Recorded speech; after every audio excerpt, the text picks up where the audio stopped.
우리 함께 보실 하나님의 말씀은 신약성경 로마서 4장 17절부터 22절까지의 말씀입니다. 기록된 바 내가 너를 많은 민족의 조상으로 세웠다 하심과 같으니 그가 믿은 바 하나님은 죽은 자를 살리시며 없는 것을 있는 것으로 부르시는 이시니라.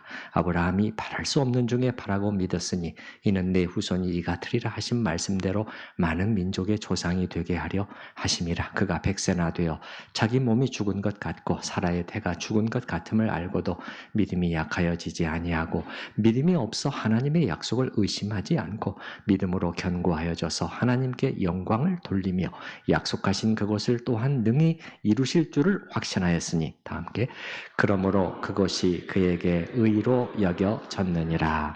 아멘. 방금 우리가 읽은 이 본문이 믿음에 대해서 말씀하고 있는 것은 확실하죠.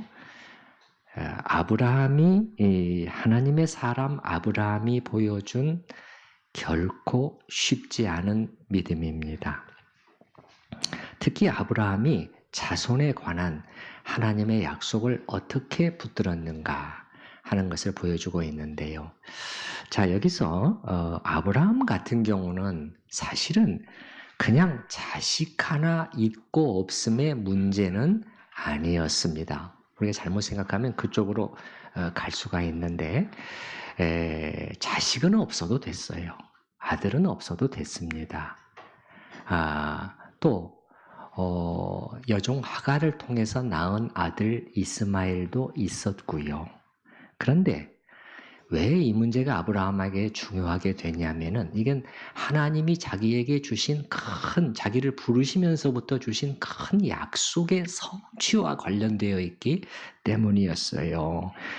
본처 사라를 통해서 낳을 아들을 통해서 주신 이 문제가 그렇기 때문에 중요하게 된 것입니다. 그래서 나중에는요, 이 자손의 약속이 이어지면서 궁극적으로는 오실 메시아에 대한 약속까지 연결이 돼요. 이게 다 이어진단 말입니다. 그래서 창세기 22장 18절에서 하나님께서 아브라함에게 이렇게 말씀하셨잖아요. 내 자손으로 말미암아 천하 만민이 복을 받으리라. 사도 바울이 이 자손이 누구를 가리킨다고? 갈라디아서 3장에 보면 예수 그리스도를 가리킨다고 논증하고 있잖아요. 예. 그래서 아브라함에게 이 자식의 문제가 아주 심각하게 된 것입니다. 그런데 현실에서는 아무 일도 일어나지 않는단 말이에요. 그래서 인간적으로 말하면 이제는 어떤 소망도 가질 수 없는 시점까지 왔다는 것입니다. 오늘 본문은 그런 가운데서도 아브라함이 어떻게 믿음을 놔버리지 않고 끝까지 하나님을 신뢰했는가, 그리고 이 일이 하나님께 어떻게 큰 영광을 돌리게 되었는가 하는 것을 우리에게 말해주고 있어요. 그래서 우리는 많이 들어왔습니다. 뭐를? 믿음으로 사는 삶이 중요하다. 하나님을 기쁘시게 한다. 그래서 우리도 믿음으로 살기를 원하는 마음이 있어요. 그런데 믿음으로 산다는 그런 어떤 것이냐 이것입니다.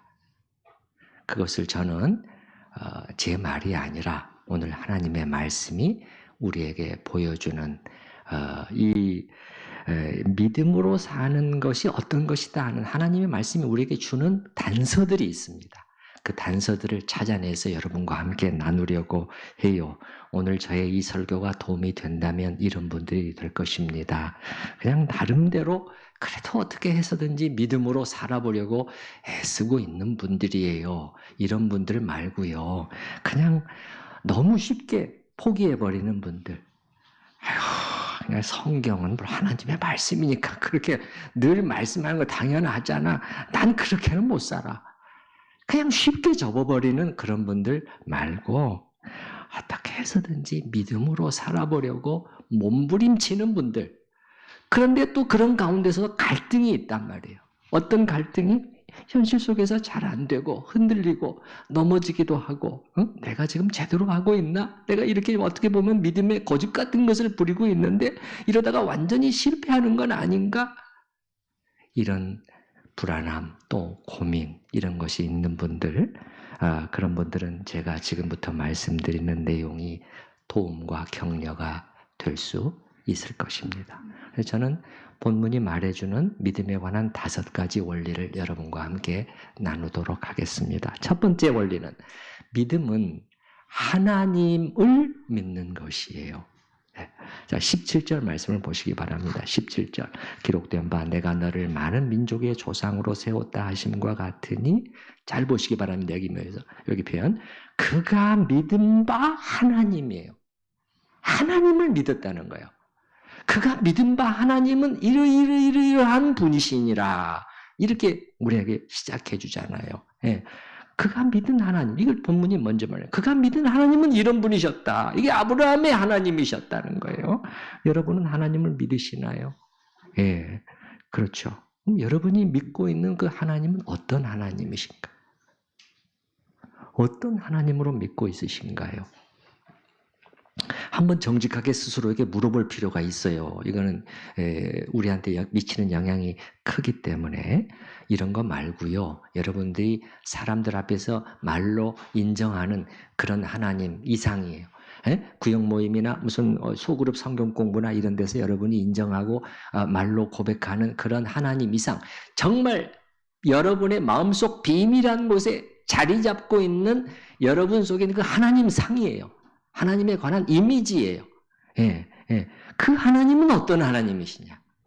이게 여러분이 믿고 있는 실제 하나님이거든요. 그 하나님이 정말 성경이 우리 선언하고 있는 그 하나님과 어느 정도로 일치되고 있는가, 이걸 봐야 됩니다. 이걸 봐야 돼요. 이게 왜 중요하냐? 여러분 생각해 보시기 바랍니다. 지금 내가 가지고 있는 하나님의 상이 말이죠, 이렇게 작고 보잘것없는데 말이죠, 요만큼밖에 안 되는데 어떻게 그런 하나님이 내게 힘이 되실 수가 있겠으며, 어떻게 내가 그런 하나님을 실제로 기대고 의지하며 살 수가 있겠냐 말이에요. 불가능합니다. 내가 믿고 있는 하나님이 사실은 진짜 하나님을 말하는 거예요. 다시 한번 말씀드리지만 신앙 고백 속에서 고백하는 그런 하나님이 교리 속에서 아니라 내가 진짜로 내 마음속에서 생각하는 그 하나님이 별로 사실은 힘을 발휘하지 못하는 그런 하나님이시라면, 그런 하나님을 바라보면서 내가 어떻게 이 거대한 현실을 이겨낼 수 있겠냐 말이에요. 성경이 수시로 말해주는 하나님은 어떤 하나님이십니까? 크고 놀라우신 하나님입니다. 크고 두려우신 하나님입니다. 크신 하나님, 광대하신 하나님이라고 증거하고 있는데, 그런데 우리에게 이 하나님이 어떻게 해요? 광대하신 것이 아니라 실제로는 작아 보이게 된다면, 그럼 어떻게 됩니까? 이 하나님이 작아 보이게 되면 어떻게 돼요? 이 세상이, 이 사람들이, 돈이, 성공이, 유명해지는 것이 커 보이게 되는 것입니다. 반대로 하나님이 커 보일 때는 이런 것들이 다 작아져 보이게 돼요. 이 말은 작아져 보인다는 것, 이 세상이 만만하다는 것이 아닙니다. 여러분이 살아보셨지만 만만하던가요? 아니잖아요. 정말 어떤 분이 그런 말을 하던데, 뭐 하나가 쉽게 되는 일이 없다. 만만치 않아요. 얼마나 그 벽이 높은지 이 현실에 부딪히면 때로는 앞이 캄캄해지고 아무 생각이 안 나고 그냥 아찔해지기도 해요.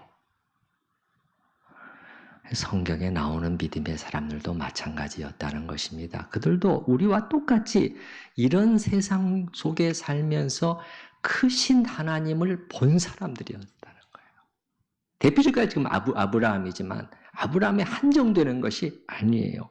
그들 눈에도요, 수없이 많은 하나님의 자녀들, 세상은 크고 대단해 보였습니다. 결코 녹록해 보이지 않았습니다. 어느 정도로 커 보였냐면은 자기네들이 그 앞에 서니까 메뚜기처럼 느껴진다. 가나안에 정탐을 하다가 거기 안에 있는 용사들을 봤단 말이에요. 쫙 완전히 기가 죽고 너무너무 초라해져서 우리가 메뚜기 같이 느껴졌다는 것이에요. 마치 칼을 들고 총을 들고 있는 사람과 싸우는 형국이란 말이죠.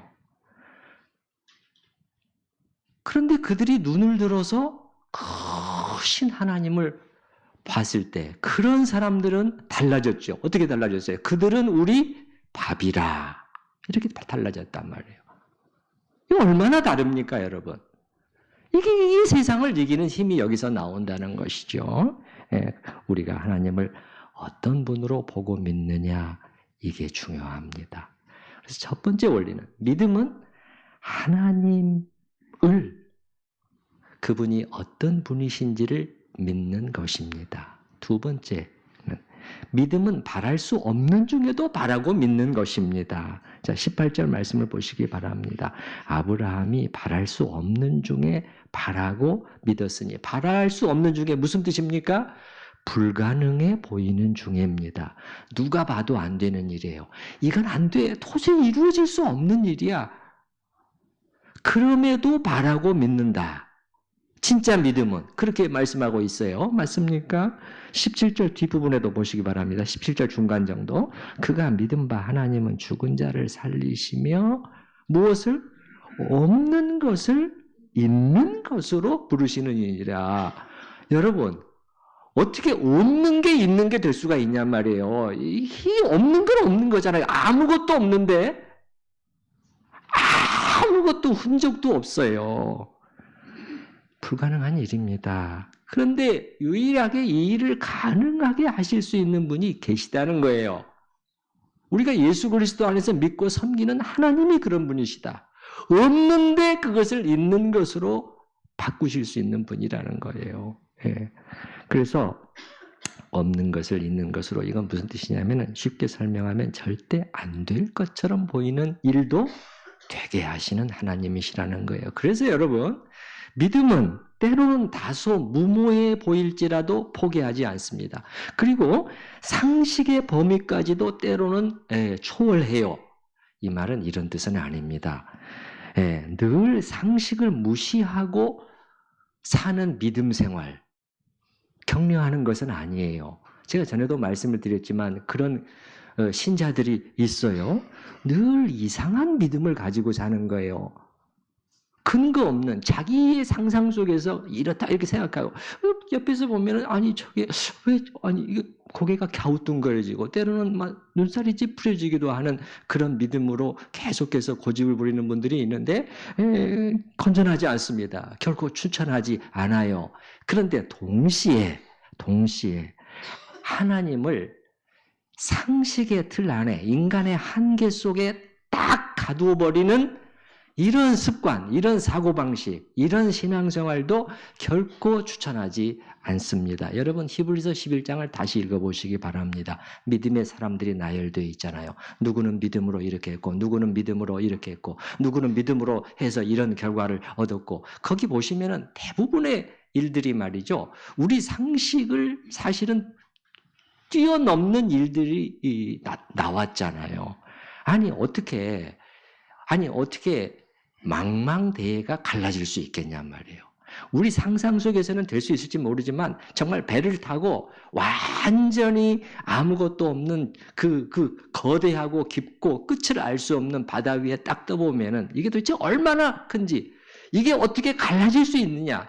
더군다나 이게 갈라져가지고 하나님의 자녀들이 다 통과한 다음에는 딱 합해져가지고 아무 일도 없었다는 듯이 다시 넘실될 수 있겠냐 말이에요. 이게 상식의 범위 안에 있느냐 말이에요. 예? 어떻게 사자굴이나 용광로 속에 떨어졌는데 살아날 수 있기를 바랄 수 있겠냐 말이에요. 다 뛰어넘는 것입니다. 그래서 두 번째는 뭐냐? 두 번째, 성경이 우리에게 가르쳐주는 두 번째 원리는 믿음은 어떤 것이다? 바랄 수 없는 중에도, 때로는 바랄 수 없는 것도 바라고 믿는 것이다. 이걸 우리한테 가르쳐 주십니다. 세 번째, 때로 믿음이 약해질 때도 있습니다. 19절을 보시기 바랍니다. 19절. 그가 100세나 되어 자기 몸이 죽은 것 같고 사라의 태가 죽은 것 같음을 알고도 믿음이 어떻게? 약하여지지 아니하고. 믿음으로 전진하다 보면 약해질 때, 흔들릴 때가 있습니다.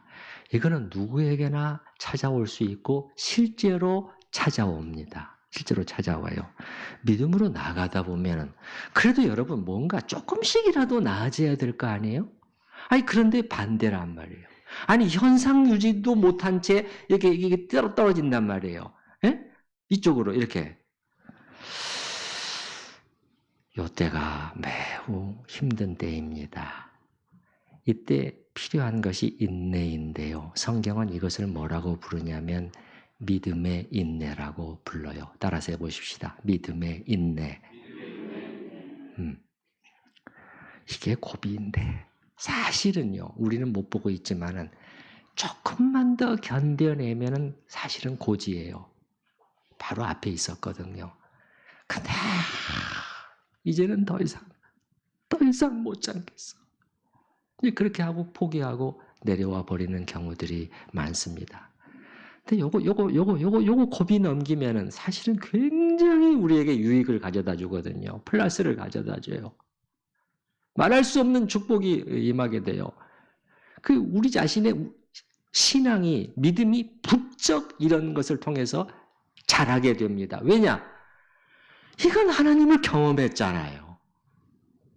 이론이 아니거든요. 하나님이 실제라는 것을 경험했기 때문에 그렇게 되는 것이에요. 그래서 여러분, 믿음이라는 것은 딱 고정되어 있는 어떤 것이 아니라 이게 변하는 거예요. 약해지고 떨어질 수도 있고 더 강해지고 커지고 자랄 수도 있는 것입니다. 특히 그 연습과 훈련을 통해서 잘할 수가 있어요. 그래서 성경이 우리에게 경건의 훈련을 해라고 우리를 자꾸 촉구하는 것이 그것입니다. 그래서 제가 전에 말씀드렸잖아요. 눈덩이 제가 말씀드렸죠. 요만하게 뭉쳤을 때는 손으로 힘 좀 주면은 파손져 버리잖아요. 굴리고 올라서서 아무리 뛰어도 꿈쩍도 안 하잖아요. 믿음이 이렇게 크고 단단해질 수가 있는, 이게 잘하는 것입니다. 성경에 나오는 믿음의 위인들이 있잖아요. 칼 앞에, 불 앞에서, 굶주린 사자 앞에서 그들이 그냥 자동적으로, 기계적으로 그런 믿음이 딱 발휘된 게 아닙니다. 그 전에 평소에 부단히 이런 이 믿음의 삶을 통해서, 믿음으로 사는 연습을 통해서 이게 자라온 것입니다. 이렇게 단단해졌기 때문에 그렇게 될 수 있었던 것이에요. 반대로 이런 믿음의 훈련이 전혀 안 되어 있으면 어떻게 됩니까? 그러면 신자들 속에 생각보다 많습니다. 생각보다 많아요. 예수님께서는 이거 뭐라고 말씀하셨죠? 이런 사람들을 마태복음 13장에 보면은 씨 뿌리는 자의 비유에서 돌밭에 뿌린 사람들의 경우다. 그럼 돌밭은 어떻게 되느냐? 흙이 깊지 아니하므로 곧 싹이 나온다. 예수님께서 말씀하셨다. 깊지 않아요. 금방 쫙 나와서 막 이렇게 지금 잘 자라는 것처럼 보여요. 신앙생활에 있어서도 빨리 성장하는 것처럼 보여요. 근데 그 사람이 지금 이게 없단 말이에요. 안 보이는 거지만은 이 뿌리가 지금 거의 없어요. 왜? 믿음의 연습을 통해서 이 뿌리 형성하는 그것을 경건의 훈련을 하지 않았거든요. 자동으로 되지 않습니다. 그러니까 어떻게 돼요? 나중에는 해가 돋거나 이렇게 되면은 시들고 말라버린다. 이렇게 시험의 때가 왔을 때 폭풍우가 몰아치면은 이게 어떻게 버팁니까? 뿌리가 버텨주는 겁니다. 뿌리가 버텨주는 거예요. 예. 아브라함은 이렇게 쌓아간 것입니다. 부단히 하나님과 동행하면서 믿음의 연습을 해나간 것이에요. 예. 그래서 이제는 시간이 지나고 있는데 1년, 2년 기다리고 있는데 3년, 5년, 10년, 20년 이게 도대체 뭐냐? 언제까지 기다려야 되지? 이게 이제 희망이 완전히 사라지는, 자기도 지금 100살, 아내도 지금 폐경기를 지난 지 한참이 돼. 완전히 희망이 이제는 이제는 아닌가 보구나. 이렇게 했던 순간에 그가 어떻게 했느냐. 이 쌓아온 이 저력이 있잖아요. 다시 한번 이걸 땡겼다는 것입니다. 이걸 땡겼다는 거예요. 믿음의 인내를 발휘해서. 자, 20절 말씀을 보시기 바랍니다. 20절. 그가 믿음이 없어 하나님의 약속을 의심하지 않고 믿음으로 견고하여 져서 이렇게 나오잖아요. 믿음으로 견고하여 졌다고 말하잖아요. 그러니까 여러분, 이 의심할 수 있는 상황이 이제 도달했다는 거예요. 예, 이제는 뭐 의심하지 않으면 이거는 사람이 아니에요. 그러니까 이쪽으로 갈 수밖에 없는 상황인데 믿음으로 견고하여 졌다. 견고하여 졌다. 이쪽으로 잡아당겼다는 것입니다.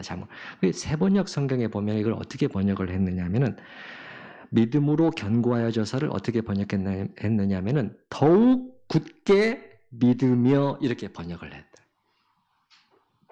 그러니까 이 말씀이 이렇게 되는 거예요. 믿음이 없어 하나님의 약속을 의심하지 않고 오히려 더욱 굳게 믿었다.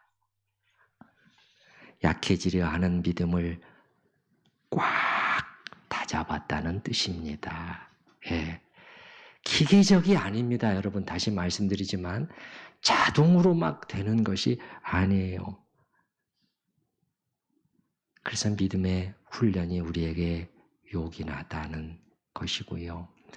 한 가지 우리가 점점 상황이 안 좋아지잖아요. 이러면은 어떤 막 불안감 이게 막 그 또 질문이 나오냐면은 이렇게 해나가다가 내가 믿은 대로 안 되면 어떡하지? 그러다 정말 말 그대로 폭삭 망하는 거 아니야? 이럴 때 우리는 마음을 비울 수 있어야 합니다. 어떻게 할 수 있어야 한다고요?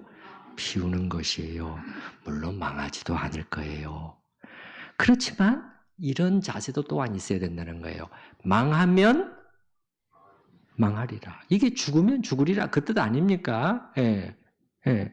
여러분 우리가 하나님을 믿고 신뢰하고 기도한다는 것은 이런 차원 정도에 머무는 게 아니에요. 하나님께서 내가 기도하고 바라는 대로 다 해주실 거야. 그것 이상이에요. 그 이상이에요. 뭡니까? 하나님이 내 인생을, 우리 가족을 책임지고 계신다. 그 믿음입니다. 그 믿음. 그래서 세 번째입니다. 이게 때론 믿음이 약해질 때, 흔들릴 때도 있다. 이때 우리는 믿음의 인내를 발휘할 수 있어야 하고 이렇게 될 수 있으려면 평소에 믿음으로 사는 연습을 해두어야 한다. 이게 없는 사람들은 완전히 요동칩니다, 여러분. 롤러코스터 타는 것처럼 요동이 쳐요. 참 힘듭니다. 그렇게 되면 힘들어요. 자, 네 번째, 믿음은 말씀을 따라 하나님을 믿는 것이다. 자, 20절 말씀을 보시기 바랍니다. 20절 말씀. 믿음이 없어 하나님의 무엇을 약속을 의심하지 않았다. 21절도 마찬가지예요. 약속하신 그것을 또한 능히 이루실 줄을 확신하였으니 약속입니다, 여러분. 자기 상상을 이렇게 되겠지 자기 상상을 믿었다는 게 아니에요. 믿음이라는 것은 여러분 자기의 상상을 따라 하나님을 믿는 게 아닙니다. 그분이 하신 말씀에 따라서 믿는 거예요. 신실하신 하나님이 말씀해 주신 그대로 이루실 것을 믿는 것. 이게 믿음이죠. 그래서 이 약속이라는 것은 말씀을 가리키는 거예요. 우리가 어려운 순간에 그저 하나님을 향해서 막 부르짖고 매달리고 하는 것만으로는 충분치 않아요. 절반밖에 안 됩니다. 절반밖에 안 돼요. 어떻게 해야 됩니까? 말씀을 따라서 말씀을 붙들면서 기도해야 합니다. 네. 이런 의미에서 말씀과 믿음은 굉장히 가까이 있는 것 같습니다. 말씀과 믿음 가까이 있어요. 우리 생각에는 그게 무슨 관계가 있지? 그게 아닙니다. 그래서 우리가 이 말씀을 늘 가까이 해야 하는 이유가 또 여기 있는 것입니다. 믿음으로 어떻게 이겨낼 수 있느냐는 것입니다. 여러분이 가까이 하고 계시냐는 거예요. 가까이 하고 계시냐. 우리는 이 성경책을요, 그저 뭐 시중의 책 중 하나로 그렇게 생각해서는 안 됩니다, 여러분. 속으로 그렇게 생각하는 분들이 꽤 있어요. 그 일반 시중에서 그저 똑똑하고 현명한 사람들, 잘 나가는 사람들, 성공했다는 사람들이 노하우를 막 적어놓은 것보다는 조금 더 위에 있는 책으로 생각하고 읽는 분들이 있어요. 천만의 말씀입니다. 성경은 전혀 다른 책이에요. 매우 특별한 책입니다. 그래서 그걸 어떻게 표현하냐? 모든 성경은 하나님의 무엇으로 됐다? 감동으로 기록이 됐다는 거예요. 이게 원어에서는 무슨 뜻이냐면 하나님의 호흡으로 기록했다는 거예요. 하나님께서 호흡을 불어넣으셔서 이 매 여기마다 하나님의 호흡이 배어있는 유일한 책입니다. 다른 자세로 읽어야 돼요. 다른 자세로. 그래서 이 말씀을 가까이 하는 것이 우리가 또 중요한. 여러분, 예수님께서 포도나무와 가지 비유 말씀하신 거 기억하시나요? 요한복음 15장이었죠. 예. 그러면 우리가 가지예요. 예수님은 뭡니까? 포도나무예요. 가지인 우리가 포도나무이신 예수님께 딱 붙어 있으려면, 붙어 있지 않으면 너희가 열매를 맺을 수 없다. 붙어 있으려면 어떻게 하느냐? 한 가지 요령을 말씀해 주셨잖아요. 어떻게 말씀해 주셨어요? 너희가 내 안에 거하고 내 말이 너희 안에 거하면이잖아요. 주님의 말씀이 우리 안에 머물러 있을 때에 거한다는 건 산다는 것입니다. 산다. 잠시 있다가 다 잊어버리고 또 그냥 일주일 만에 다시 성경 한번 펼치고 그게 아니고 이게 거해야 돼요. 머물러 있어야 돼요. 네, 머물러 있어야 돼요. 그래서 우리는 영감으로 기록된 이 말씀을 수시 가까이 해야 되고 수시로 떠올려야 되고요. 지난 주일 말씀이 설교 본문이 뭐였지? 가만있어 또 설교 요약지, 등불지. 이번에 어떤 집에 그 신방을 갔는데 거기 보니까는 작년 등불지가 딱 있고 이 뭐가 막 꽂아져 있고 참 보기가 좋더라고요. 성경이 놓여 있고, 그래서 또 이 말씀을 읽고 먹고 마시고. 그래야 어려움의 때에 이 말씀을 가지고 이겨낼 수 있습니다. 그래서 네 번째, 믿음은 말씀을 따라서 하나님을 믿는 것이다. 다섯 번째, 이런 믿음의 행동은 하나님을 기쁘시게 한다. 우리가 여러분 이렇게 믿음으로 살아가잖아요. 우리가 부족하지만요. 이게 몸부림치잖아요. 그러면 이걸 통해서 하나님께서는 영광을 받으신다. 그리고 하나님은 그런 우리를 뭐라고 봐주시냐? 나의 의로운 사람이라고 불러요. 나의 의인이다 이렇게 봐주셔요. 자, 한번 본문을 보십시다. 20절, 자, 뒷부분을 보겠습니다. 20절 뒷부분. 믿음으로 견고하여 져서 하나님께 영광을 돌리며. 그게 무슨 말입니까? 아브라함의 이걸 통해서 하나님께서 영광을 받으셨다는 거 아닙니까? 22절 또 보시고 22절 그러므로 그것이 그에게 의로 여겨졌느니라. 이 믿음으로 아브라함이 하나님을 바라본 것이 의로 여겨졌다는 거예요. 하나님은 아브라함을 이것 때문에 의로운 사람, 나의 의인이라고 보셨다는 거예요. 그러면 왜 믿음이 어떤 신자가 이렇게 믿음으로 사는 것이 하나님께 이렇게 큰 영광을 왜 돌리게 되는 것일까요? 다 알 수는 없습니다. 그러나 그냥 쉽게 인간끼리의 관계를 여러분이 생각해 봐도 우리가 알 수 있어요. 여러분도 누군가가 여러분을 정말 믿어준다면, 다른 누가 한 말보다도 여러분이 한 그 한마디를 믿어주고 여러분의 선한 의도를 의심치 않는다면 어때요? 이게 힘이 되잖아요. 든든하잖아요. 반대로 생각해 보시기 바랍니다. 정말 믿어줘야 될 사람이 안 믿어주면 어떻게 됩니까? 이거. 남편이 아내를 믿어주지 않고 아내가 남편을 의심해요. 이 가정이 분위기가 어떻겠습니까? 교회 안에서 교인들끼리 서로 의심하고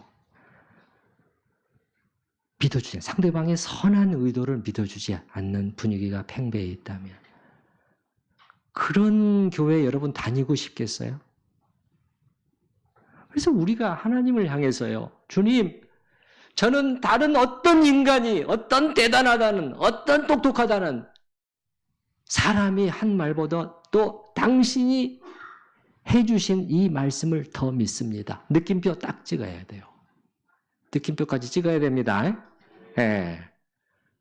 마음을 딱 정해야 되는 것입니다. 거짓된 인간의 말을 너무 신뢰하지 마세요. 도움을 얻을 부분은 얻어야 되겠지요. 그럼 하나님의 말씀과 비교할 수가 없어요. 주여, 저는 끝까지 당신을 믿나이다. 이거잖아요. 하나님이 기뻐하시고 하나님께서 영광을 받으십니다. 여러분, 우리가 하나님께 영광을 돌린다고 했을 때 꼭 무엇을 해야만 영광을 돌리는 것은 아니고요. 때로는 무엇을 하지 않으면서 영광을 돌리는 그런 경우들도 있어요. 이게 더 힘들다니까요. 아브라함 같은 경우요. 예? 지금 이 과정에서 아무것도 못하잖아요. 지금. 예? 무능하고 무모하게 하나님을 기다리는 모습으로 비춰졌을지 모르지만 그는 이 순간에 하나님께 큰 영광을 돌리고 있었다고 성경이 우리에게 가르쳐 줍니다. 이렇게 성경적인 믿음이 가진 성격에 대해서 5가지로 찾아보고 정리해 드렸는데 아멘이 되시나요? 예. 네.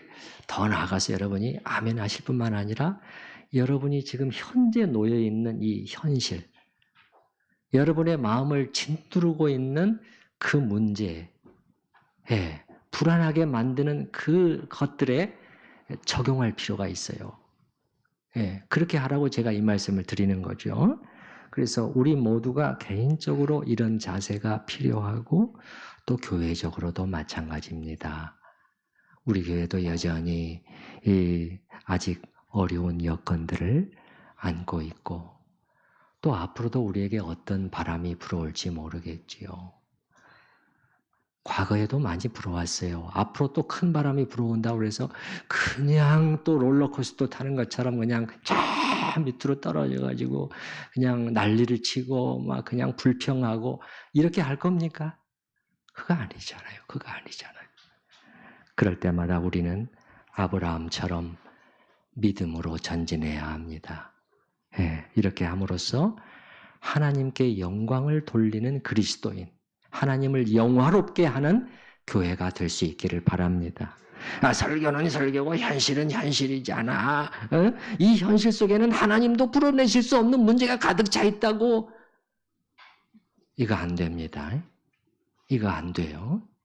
자, 오늘 제가 말씀드린 5가지 다시 한번 정리해 드립니다. 첫 번째, 믿음은 하나님을 믿는 것이다. 두 번째, 믿음은 바랄 수 없는 중에도 바라고 믿는 것이다. 세 번째, 때로 믿음이 약해질 때 흔들릴 때도 있다. 이때 우리는 믿음의 인내를 발휘해야 하는데 이렇게 될 수 있으려면 평소에 믿음의 연습을 계속 훈련을 해야 된다. 네 번째, 믿음은 말씀을 따라 하나님을 믿는 것이다. 5번째, 이런 믿음의 행동은 하나님을 기쁘시게 하나님께 영광을 돌리게 된다. 우리 20절과 21절 말씀 한 목소리로 같이 읽고 기도하십시다. 20절입니다.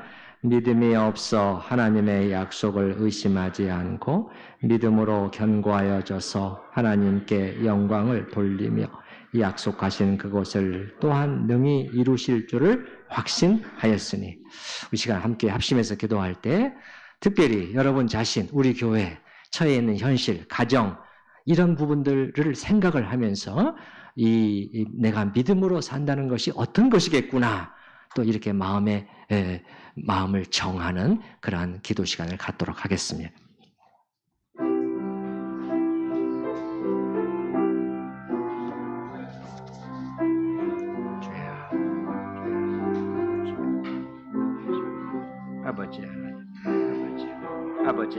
아버지, 믿음의 사람, 믿음으로 사는 그리스도 어떻게 해야 되겠어요? 하나님 분명히 말씀해 주셨습니다. 주여. 주여.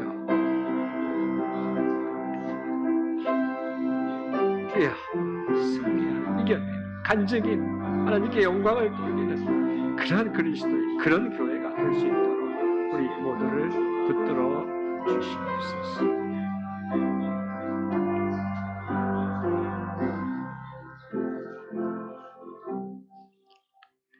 인간의 말이 아니라 오늘 당신의 영감으로 기록된 말씀을 통해서 믿음으로 산다는 것이 어떤 것인가에 대해서 저희가 또 찾아보고 또 배울 수 있는 시간을 주심에 감사드립니다. 아버지 하나님, 저희가 또 교회 문을 나서는 순간에 현실이 철커덕 우리 앞에 들어서고 다가오면은 다 그냥 거품처럼 사라져 없어버린 그렇게 되지 않게 하여 주시옵소서. 참으로 여기 나와 있는 것을 내가 한번 해보리라, 몸부림쳐 보리라. 그렇게 함으로 좀 응답이 있고 간증이 있고 하나님께 영광을 돌리는 그러한 저희의 삶이 될 수 있도록 주여 저희 안에 참으로 우리 하나님이 크시게 하여 주시옵소서. 예수님의 이름으로 기도하옵나이다. 아멘. 찬송가 430장인데요. 우리 부르실 때 이렇게 부르도록 하겠습니다. 1, 2절 부르고 후렴 부르고 3, 4절 부르고 또 후렴 부르도록 하겠습니다. 430장입니다.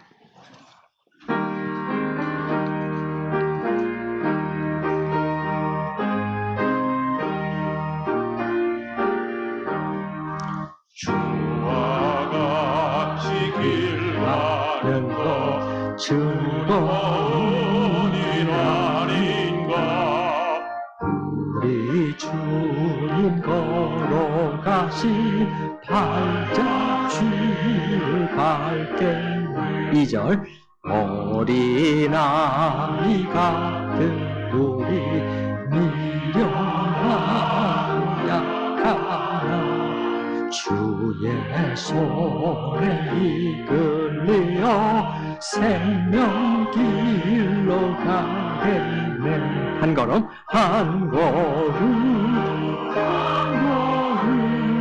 주 예수와 함께 날마다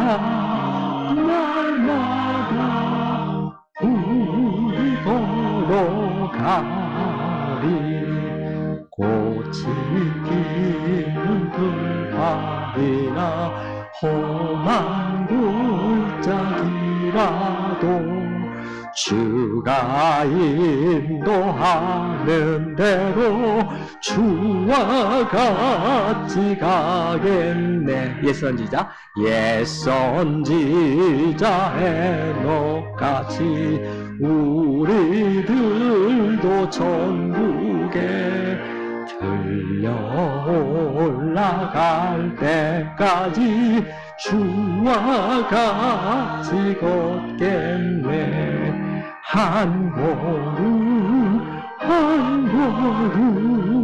주 예수와 함께 날마다 우리 걸어가리.